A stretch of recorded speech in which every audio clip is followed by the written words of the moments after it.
Perkenalkan, kami dari kelompok 6 Studi Eksplorasi Semarang yang akan melakukan eksplorasi di Semarang di beberapa tempat seperti yang pertama ada wisata religi yang bertempat di Masjid Agung Jawa Tengah. Selanjutnya wisata sejarah yang ada di Gedung Lawang Sewu.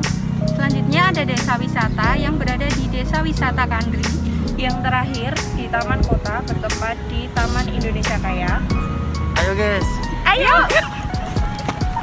Wisata religi Masjid Agung Jawa Tengah.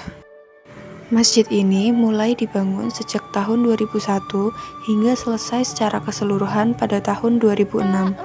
Masjid ini berdiri di atas lahan 10 hektar.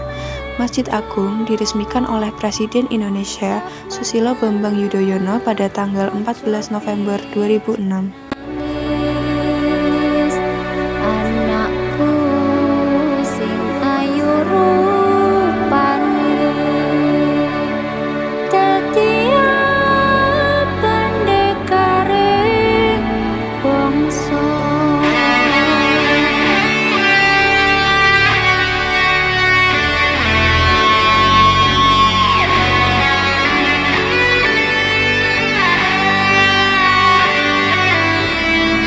Dibangunlah Masjid Agung Jawa Tengah mulai tahun 2001 peletakan yang pertama, kemudian lanjut dimulai kegiatan ibadah tahun 2004 dan diresmikan oleh Bapak Presiden Susilo Yudhoyono tahun 2006.